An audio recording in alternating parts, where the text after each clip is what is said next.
네, 새는 좌우의 날개로 난다. 매주 수요일에는 오른쪽 날개죠. 보수의 시각으로 현안을 들여다보는 진격의 보수 시간이 있습니다. 오늘은 이재호 비상시국 국민회의 상임의장 나오셨습니다. 의장님 어서 오세요. 예, 안녕하십니까. 근데 아직도 이 물어오는 시청자분들, 청취자분들이 계셔서 예. 이 비상시국 국민회의 어떤 곳입니까? 이거 네. 원래 그 앞에 네. 정권 교체를 위한 비상시국 국민회의입니다. 그런데 우리 약칭 그냥 국민회의라는데 네. 정권 교체를 위한 시민사회단체들이 연합체입니다. 연합체. 예. 이해됐습니다. 예. 정권 교체를 위한 이게 들어가니까 확실하네요. 예. 단체 목적이. 예. 자, 한편 이 지옥에서 온 팩트 체커가 있습니다. 인터넷 바닥민심 수집가 헬마우스로 알려져 있는 임경빈 작가 나오셨습니다. 어서 오세요. 안녕하세요. 장관님이 오른쪽 날개를 맡으시고 계시다면 저는 이제 온라인 날개를 맡고 온라인 날개? 네. 좌우가 아니네. 네, 그렇습니다. 그래요. 오늘 컨디션 괜찮으시죠? 아주 좋습니다. 왜냐하면 지난번에 보니까 이제 이 의장님한테 기가 좀 밀리시는 것 같아서 훨씬 젊은데. 그러게 말입니다. 오늘 아주 양기 보충을 하고 왔습니다. 제가 좀 열심히 해보겠습니다. 젊은 분하고 하면 좋죠. 길을 받으니까. 자, 파이팅을 기원하고요. 네. 자, 이 첫 번째 어제 그 노태우 전 대통령의 사망 소식이 첩보로 갑작스럽게 나와서 오늘부터 이제 빈소가 차려지고 조문 받는다는 얘기를 들었는데 여쭤보려고 그랬는데 벌써 조문을 다녀오셨다고. 아침에 들었어요. 여기 오는 길에 다녀왔습니다. 혹시 이 노태우 전 대통령에 대한 소회라든가 오늘 조문 가셔서 어떤 좀 생각하셨습니까? 이제 정치적으로는 공과가 있는 분이니까 누구든 다 공과가 있죠. 근데 저는 개인적으로 91년에 저희들이 제야에서 이제 민주화 운동 하다가. 그때 제야 인사셨죠? 예, 하다가 이제 민중당을 창당하지 않습니까? 우리나라 최초의 급진정당 아닙니까? 진보정당이라고 하죠.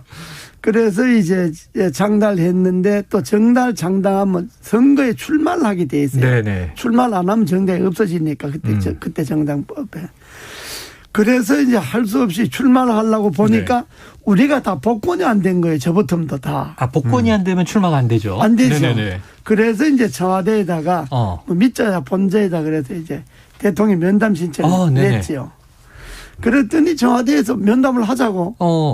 그래서 이제 저하고 이제 그 정책의장 장기표 씨하고 그 대표한 이우재자 셋이가 이제 들어갔죠. 제가 그때 사무총장이니까.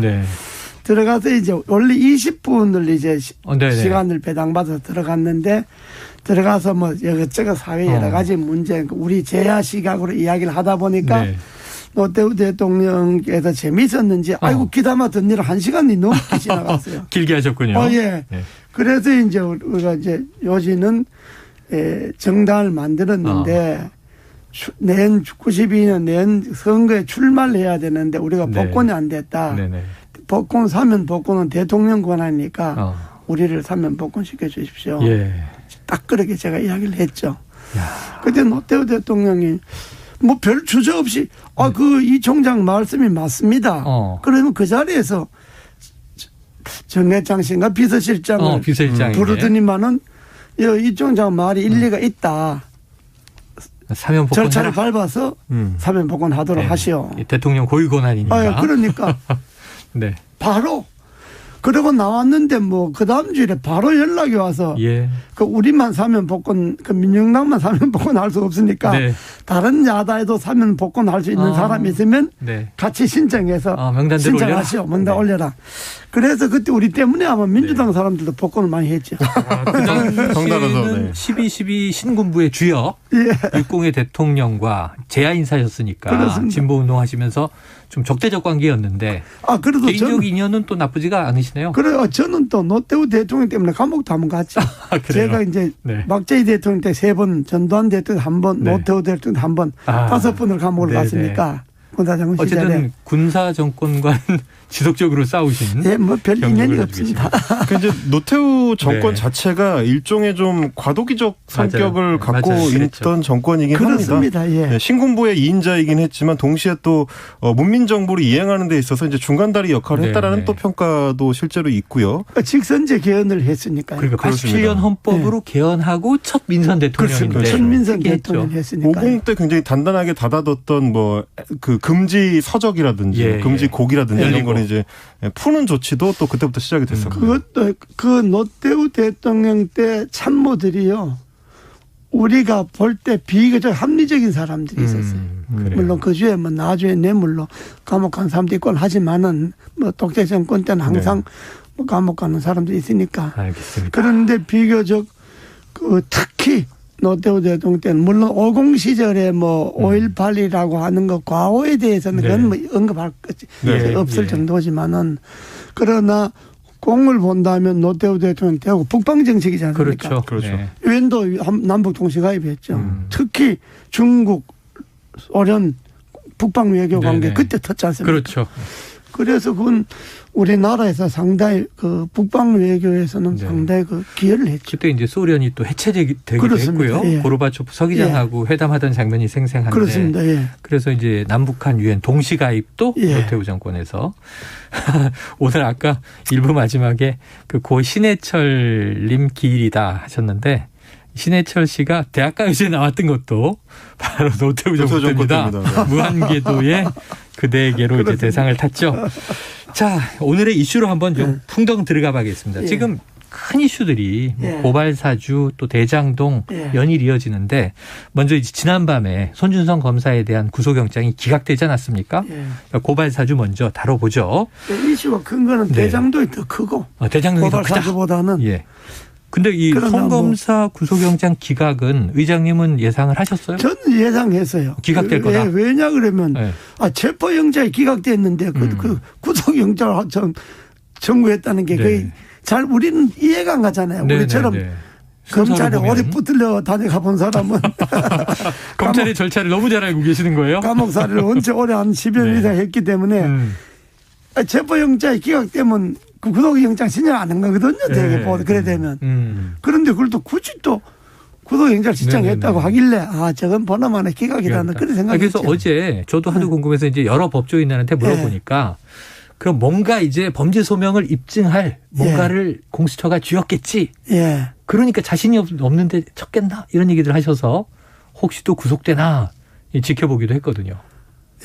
그렇죠. 그런 뭐 염려도 있었는데 저는 처음부터 저건 어렵다. 저건 정치적이다. 저건 정치적이다. 저건 정치적이다. 저건 뭐 범죄 혐의가 완전히 드러나고 소명할 만한 게 있으면 체포영장을 발부하지 왜 그걸 발부를 안 했겠어요. 그래요. 체포영장이 발부되지 않았겠는가? 증거가 명확했다면. 그럼요.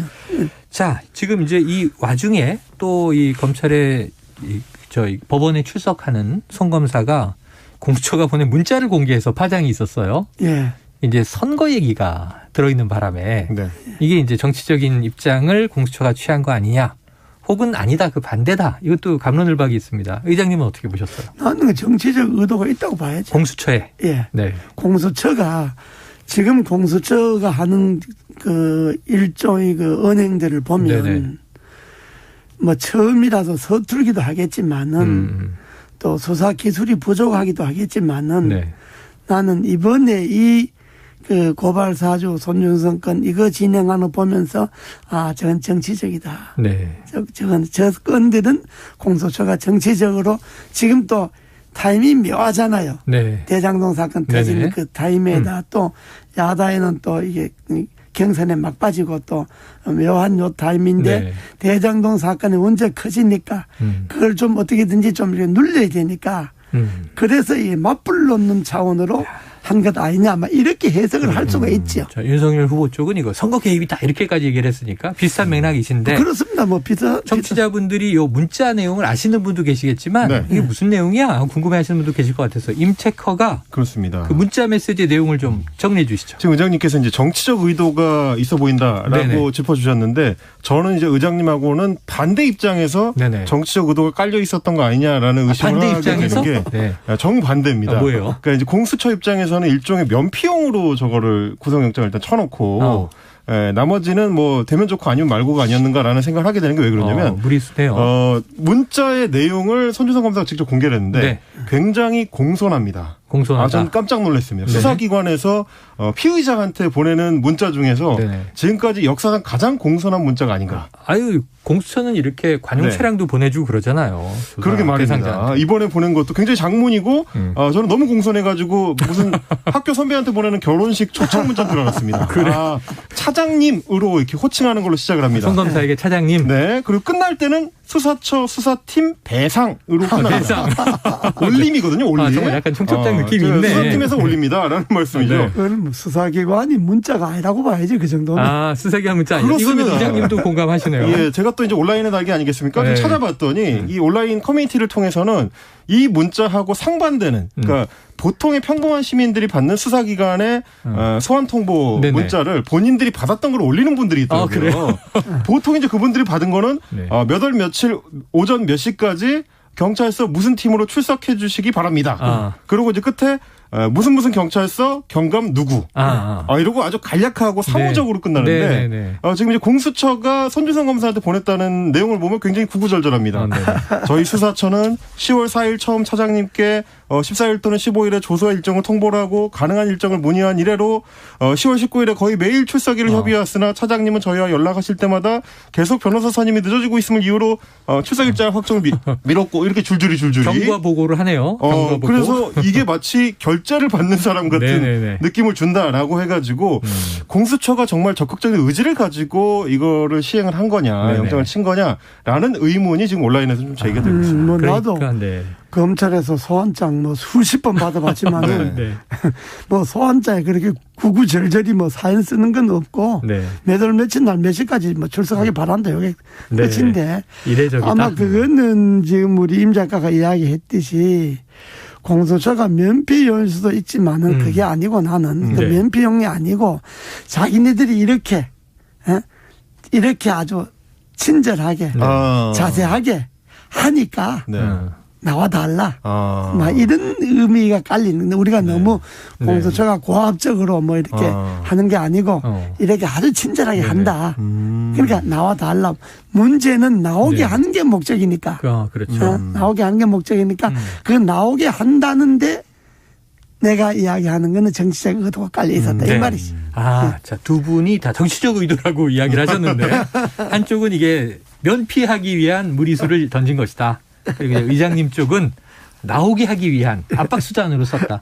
근데 그게 조금은 먹힌 게 구속은 무산이 됐습니다만 예. 어제 법원에서 이제 흘러나온 얘기는 자 이제 송 검사가 앞으로는 소환 조사에 성실하게 응하겠다. 예. 이 답변을 했다는 거 아니에요? 그렇죠. 예. 10월 초부터 공수처 나오라고 하고 예. 계속 이제 변호사 선임이 안 됐습니다. 미루다가 11월 초반에 가겠다고 했는데 이때는 또 야당의 예. 대선 주자가 결정되는 시기라 정치적으로 민감하죠.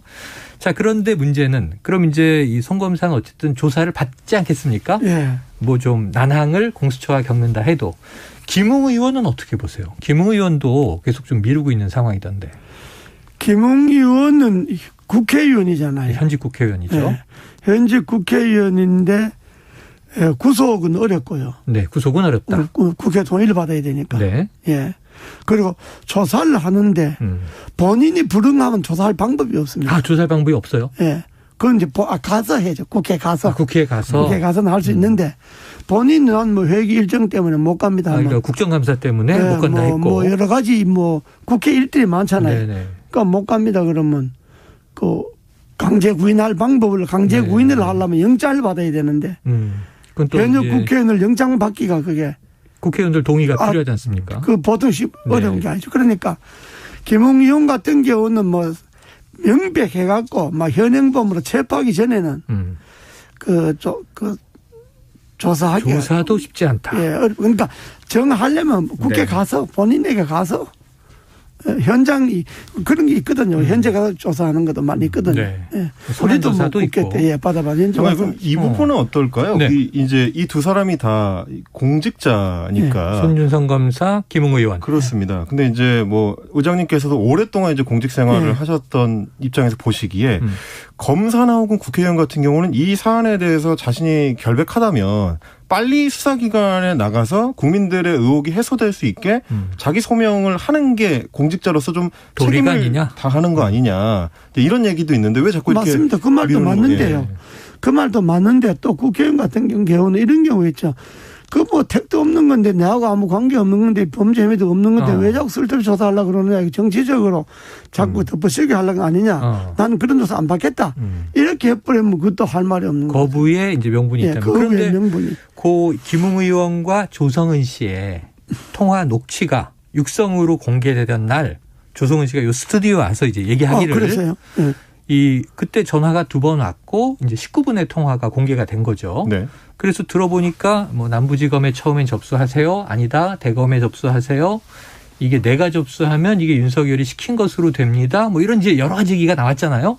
육성으로 나와서 이 조성은 씨 주장도 그렇고 지금 들어보면 김웅 의원이 초기부터 지금까지 기억나지 않는다고 했는데 이렇게까지 저희 복수로 표현이 되면서 이 실행됐던 일을 지금 1년이 지나서 기억나지 않는다. 이건 거짓말 아니냐. 이런 국민 여론이 높아지고 있어요.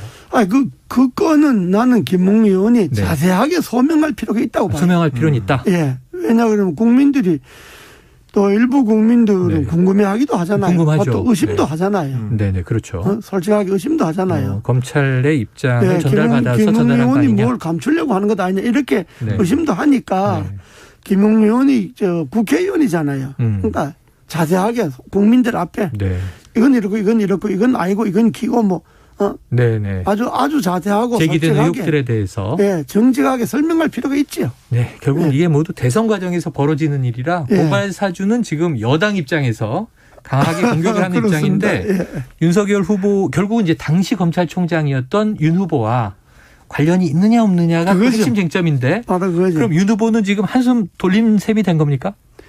처음부터 윤 후보는 뭐 자기는 관련 없다는 거니까. 계속 부인한 입장이었죠. 처음부터 그건 뭐 내하고는 관련 없다 이런 이야기니까 그 윤석열 전 총장하고 뭐 구체적인 물증이 관련 물증이 나오기 전에는 본인이 관련 없다는데 뭐 어떻게 하겠습니까?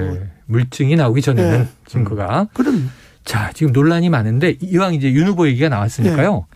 이 의장님의 정치 경력은 워낙 관록이 있으시니까 지금 이제 야당 내 쟁점이 양강구도지 않습니까? 그렇습니다. 홍준표냐 윤석열이냐. 당심은 윤석열이 잡았다. 민심은 홍준표가 잡았다. 근데 요즘에 뭐 개사과 논란이나 전두환 옹호 발언으로 이 윤 후보 좀 떨어지고 있다. 홍준표는 바람 탔다 이런 얘기인데 어떻게 전망하고 계세요? 그렇게 지금 설명하시는 대로 그건 맞습니다. 맞고 윤 후보가 그 광주 발언이나 비록 그 부산에 가서 했지만은 그 광주 이야기하면서 전두환 대통령 이야기를 꺼낸다고 하는 거는 그건 좀 안 맞죠. 안 맞고 점수를 까먹을 발언을 했다. 또 뭐 개인대 사과를 줬다 하는 거는 또 뭐 그렇게 소지가 있죠. 그렇게 하고 난 다음에 그걸 해명하거나 수습하는 캠프의 사람들이 이야기가 그게 아주 절제제지도 못했고 국민들에게 화만 돋구는 거죠. 그러니까 그 윤 후보의 광주 그 발언이나 개 사과 이 문제는 윤 후보의 지지를 까먹는데 크게 기여를 했을 거예요. 자, 다음 주 금요일입니다. 뭐 일주일 플러스 며칠 남았는데 누가 될 것 같으세요? 내가 아침에 산에 가면요. 전에는 그렇게 윤 후보를 열렬히 지지하던 그 젊은 그 여성분들이 다녀오는 분들이 아주 그 개 사과 준 거 보고 막 아주 흥분해가지고 여론의 영향이 안 좋군요. 돌아섰더라고요. 그리고 그걸 보면 여론이 좀 안 좋다고 봐야 안 되겠습니까? 우장님 그러면 지금 이제 윤 후보 캠프나 윤 후보 입장에서는 일단 광주 방문해서 사과하는 것도 뭐 다음 주쯤 그러니까 이제 뭐 이 최종 결정이 나는 전후해서 가겠다라고 입장을 밝힌 상황이라 국민들이 봤을 때는 뭔가 깔끔하게 사과를 하고 넘어가지 않고 약간 뒤로 미룬다, 어물쩍 넘어가려고 한다 이런 인상을 주는데 이 시점에서 윤 후보가 어떻게 하면은 좀 돌파가 될까요? 지금 늦었습니다. 늦었어요. 이제 뭐 왜냐하면 11월 5일이 경선이잖아요. 11월 1일부터 투표 들어가잖아요. 여론조사 들어가잖아요. 그러면 1일 개봤자 오늘이 27일 아닙니까? 28, 29, 30, 30 나흘 남았는데 나흘도 안에 무슨 수를 써도 이거는 만약에 어렵지. 아무리 깔끔하게 아이고 내가 죽을 죄를 지었습니다. 잘못했습니다. 뭐 이렇게 납작 없다고 뭐 광주 5.18 묘제 참석해서 뭐 죄를 뭐 수십 번 한다 하더라도 나흘 안에 그걸 만회하기는 어렵다. 난 그렇게 봅니다. 지금 이제 의장님하고 얘기가 너무 재밌어서 시간이 막 가고 있습니다. 다음 이슈 또 들어봐야 되는데요. 어제 청와대에서 있었던 일 먼저 목소리로 듣고 오겠습니다. 보통 고생 많이 하십니다. 원래 하던 일인데요. 처음 와봤습니다. 처음입니까? 네네.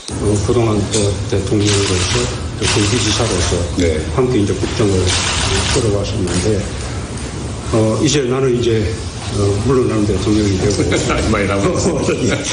문재인 정부 일원 아닙니까?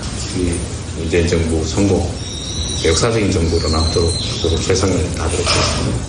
지난 대선 때 제가 좀 모질게 한 부분이 있었던 것에 대해서는 사과한다라는 말씀을 드렸습니다.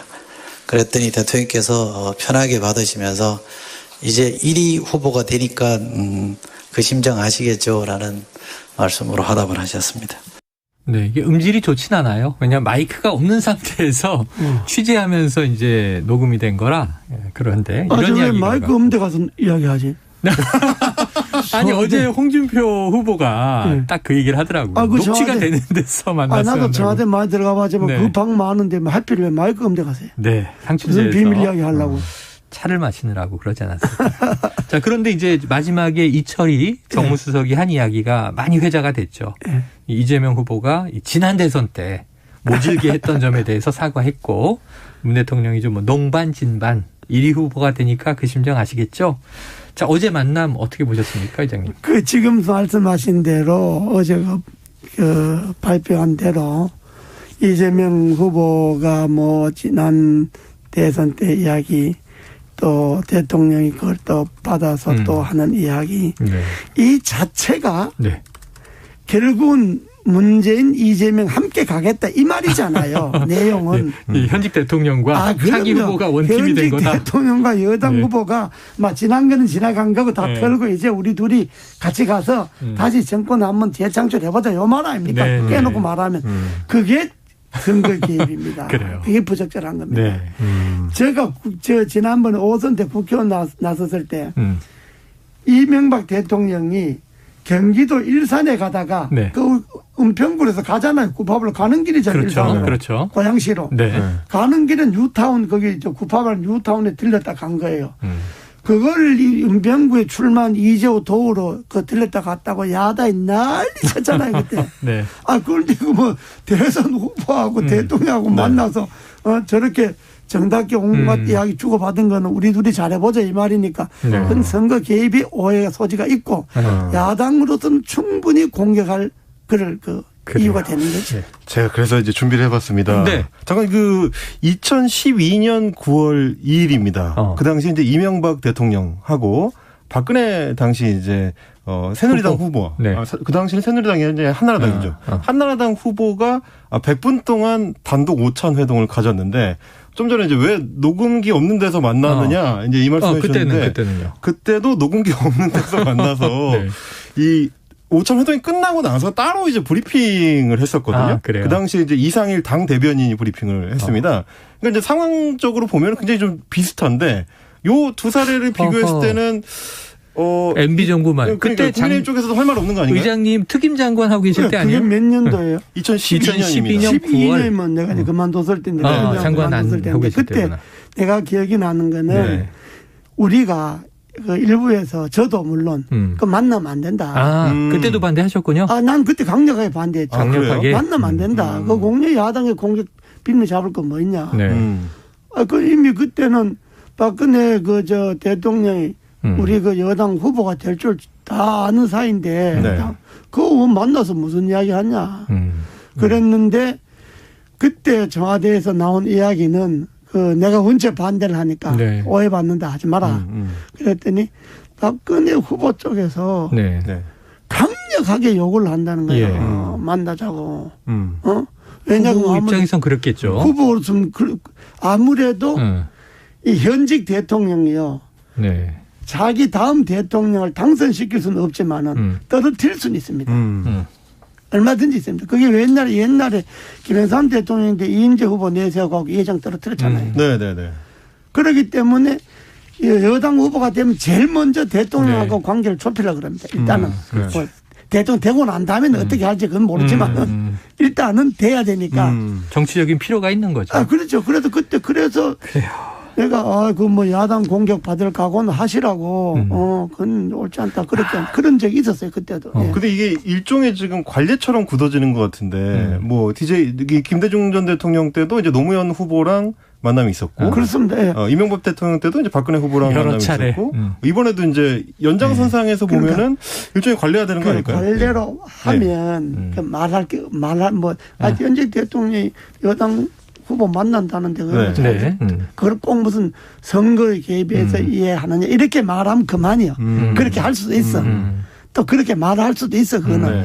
대통령이 여당 후보 못 만나는 이렇게 할 수가 있는데 내용으로 들어가 보면 그게 여당에 미치는 심리적 효과나 국민들에게 미치는 소위 여권 지지자들에게 미치는 거는 그게 소위 여권의 대동단계를 하자는 거거든. 그러니까 이건 선거 개입으로 봐야지. 그래요. 그건 옳지 않지 그거는. 그럼 뭐 지금 의장님은 여당이실 때도 반대했다고 얘기하시니까 일관됐다는 생각은 들어요. 제가 갑자기 할 말이 없어지는데. 자, 이 시간이 몇 분 남지 않아서 의장님 이 방송 마치시면 지금 대장동 특검 촉구 기자회견 하신다고 알려져 있어요.